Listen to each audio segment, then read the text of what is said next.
आजाद हुए व भारतीय संविधान को भी लागू हुए, अब यहाँ वर्षों बीत चुके हैं और इस लंबी अवधि में केंद्र व आपके प्रदेश में भी यहाँ विभिन्न विरोधी पार्टियों की सरकारें रही हैं। लेकिन दुख की बात यह है कि इस दौरान यहाँ सभी विरोधी पार्टियों की रही सरकारों में आपके प्रदेश सहित पूरे देश में भी सर्व समाज में से विशेषकर दलितों, आदिवासियों, पिछड़े वर्गों, मुस्लिम व अन्य धार्मिक अल्पसंख्यकों के साथ साथ गरीबों, मजदूरों, किसानों, छोटे व्यापारियों एवं अन्य मेहनतकश लोगों का भी पूर्ण रूप से विकास व उत्थान आदि नहीं हो सका है। जिनकी सरकारों की नीतियों व कार्यशैली को अब इन्हें और ज्यादा आजमाने की जरूरत नहीं है और इस मामले में खासकर मैं दलितों, आदिवासियों व अन्य पिछड़े वर्गों के लोगों को ये भी बताना जरूरी समझती हूँ कि इन्हें परम पूज्य बाबा साहब डॉक्टर भीमराव अंबेडकर के कड़े संघर्ष एवं अथक प्रयासों से भारतीय संविधान के तहत मिले कानूनी अधिकारों में से खासकर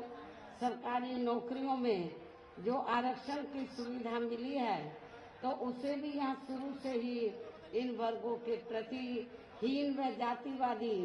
मानसिकता रखने वाली सभी विरोधी पार्टियों की रही सरकारें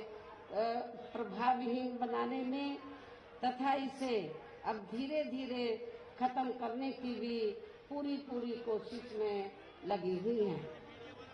यही मुख्य वजह है कि देश में आजादी के बाद व शुरू में केंद्र व अधिकांश राज्यों में भी काफी लंबे अरसे तक सत्ता में आसीन रही कांग्रेस पार्टी ने और अब पिछले कुछ वर्षों से केंद्र एवं काफी राज्यों में भी बीजेपी व अन्य विरोधी पार्टियों की भी रही सरकारों ने इनका ये आरक्षण का कोटा अभी तक भी पूरा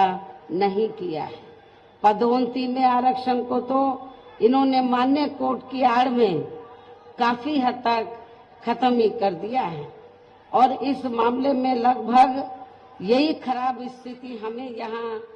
आपके मध्य प्रदेश स्टेट में भी देखने के लिए मिल रही है। इसके साथ ही अब इन वर्गों के लोगों को प्राइवेट सेक्टर में आरक्षण दिए जाने की व्यवस्था किए बिना ही केंद्र व राज्यों में भी ज्यादातर सरकारी कार्य यहाँ प्राइवेट सेक्टर के जरिए देश के अधिकांश बड़े बड़े पूंजीपतियों व धन्ना सेठों को ही दिए जा रहे हैं, जिसके कारण अब पूरे देश में इन वर्गों के लोगों को आरक्षण का बहुत कम ही लाभ मिल पा रहा है और इससे अब पूरे देश में दलितों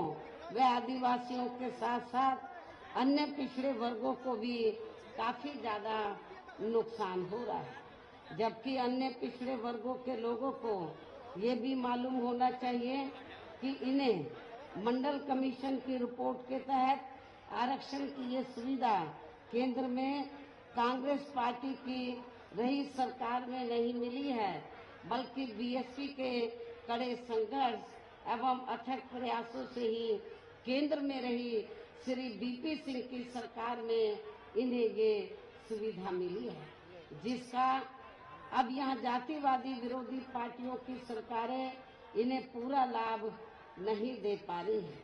और यहाँ मैं आप लोगों को ये भी बता देना चाहती हूँ, अब चुनाव के दौरान खास तौर से कांग्रेस पार्टी के बड़े नेता ये कहते हैं कि अति पिछड़े वर्ग को पूरा लाभ दिलाने के लिए जातीय जनगणना होनी चाहिए, जातीय जनगणना। लेकिन शायद इन्हें ये मालूम होना चाहिए और अपने लोगों को भी ये मालूम होना चाहिए कि जब अंग्रेजों के जाने के बाद केंद्र में लंबे अरसे तक कांग्रेस पार्टी पावर में रही, तो कांग्रेस पार्टी की हुकूमत के दौरान सबसे पहले पिछड़े वर्ग के लोगों को आरक्षण देने के लिए, तो जो सर्वे हुआ था, काका कालेलकर की रिपोर्ट आई, उसे कांग्रेस पार्टी की सरकार ने उस समय लागू नहीं किया। उसके बाद मंडल कमीशन की रिपोर्ट आई, उसे कांग्रेस पार्टी की सरकार ने लागू नहीं किया। तो जो कांग्रेस पार्टी अति पिछड़े वर्गों की मंडल कमीशन की रिपोर्ट को जिसने लागू नहीं किया, काका कालेलकर की रिपोर्ट को लागू नहीं किया, आज वो चुनाव के दौरान पिछड़े वर्गों की वोट लेने के लिए जो बड़ी बड़ी बातें कर रहे हैं जातीय जनगणना की, मेरे ख्याल आप लोगों को इनकी हवाई बातों के बहकावे में नहीं आना चाहिए, खास तौर से पिछड़े वर्ग के लोगों को। और पिछड़े वर्ग के लोगों को जो आरक्षण की सुविधा मिली है, तो ये देन बीएसपी की है। बीएसपी के अथक प्रयासों से श्री बीपी सिंह की सरकार में तो ये सुविधा